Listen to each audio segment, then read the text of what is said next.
Welcome back, everybody. These days, it's big news when the Reds lose. They'd won 28 of their last 34 before tonight's game in Denver. That's better than an 80% clip. But they couldn't cut it tonight against Colorado at Coors Field. After the Rocks scored a run in the first since Reggie Sanders went deep to right off Kevin Ritz.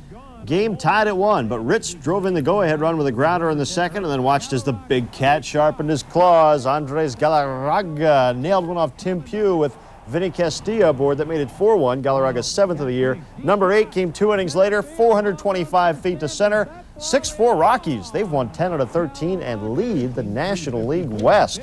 The Cubs slump continued against the Giants tonight at Wrigley. 4th inning, Royce Clayton singled off Jamie Navarro to score Mike Benjamin.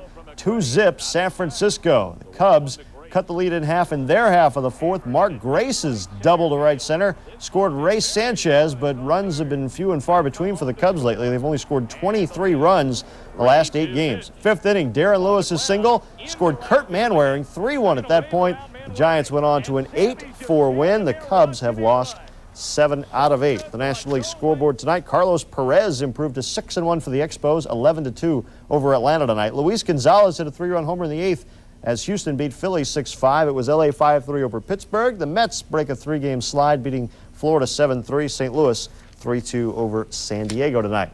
It's been almost a half century since the Cleveland Indians last won the World Series. They were making a serious run last year when the strike hit. This year, though, the Indians have struck back. They are erasing 50 years of frustration. Yes, they have the best record in baseball. Albert Bell, they put the target up for him, and he almost hit it. 2nd inning, the rip off Baltimore's Mike Mussina. That was the first run of the night. There were many, many more. Not off this guy. Dennis Martinez improved to 6-0 with a little help from his friends like Manny Ramirez, who races back to make this one-handed grab on the track to keep the O's off the board. Then in the 4th, Jim Thome tomahawked his 13th of the year. Break up the Tribe. They are 32-11, best record in all of baseball, 11-zip. The final tonight. This afternoon in Oakland, all Roberto Hernandez of the White Sox needed to do was get Ruben Sierra out. Chicago would beat Oakland, but Sierra smacked a 2-out, 2-run homer to tie the game at 6. Looked like the White Sox might squander a 2-home-run day from Robin Ventura, but Frank Thomas bailed him out in the 10th with his 11th of the year. The solo shot off Dave Leeper. Hernandez blew the save, but wound up with the win, 7-6 in 10. This evening, Mike Stanley's grand slam paced the Yankees over Detroit 10-4. The Red Sox break a 3-game slide, 11-7 over Toronto. Milwaukee 14, Texas 2. KC and the Angels tied at 1 in the 7th, and California leads Minnesota 7-2 in the 8th. The Indianapolis Indians won their 5th straight tonight, 5-3 at home against Oklahoma City. Same 2 teams tomorrow night out at Busch. It was opening night in another minor league, the Independent Mid-America League. The Lafayette Leopards hosted the Anderson Lawmen in the first game in league history. That means this guy made history. Anderson pitcher Dave Ginder gave up the homer to Lafayette's Brandon Allen. Solo job in the 4th, 3-2 Anderson at that point. This is low Class A ball. None of these guys are property of a big league club, but here's a guy with big league bloodlines, Casey Fisk.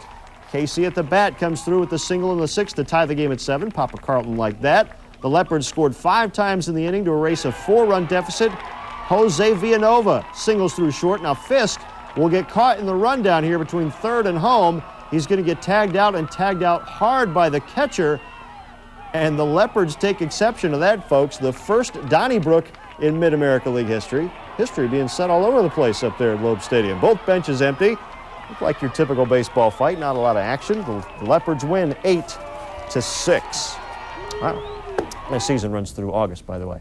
Wayne Gretzky called the New Jersey Devils a Mickey Mouse outfit back in 1982. Tonight, they're in Fantasyland on their way to the NHL Stanley Cup Finals. They led the Flyers 3-2, coming into Game 6 in the swamps of Jersey tonight on the power play. Look at the pass from Neil Broughton to Stefan Richer, who beats Ron Hextall to tie the game at 1. Second period, Craig McTavish has his shot blocked. Back come the Devils the other way. Bobby Holik to Randy McKay, a 3-on-1. That made it 3-1, and the Devils won it 4-2. Can you believe it, folks? The New Jersey Devils are going to play for Lord Stanley's Cup starting Saturday against the Detroit Red Wings. Who would have thought? Yeah. Thanks, kid. Coming up, is your name about to be read as the winner?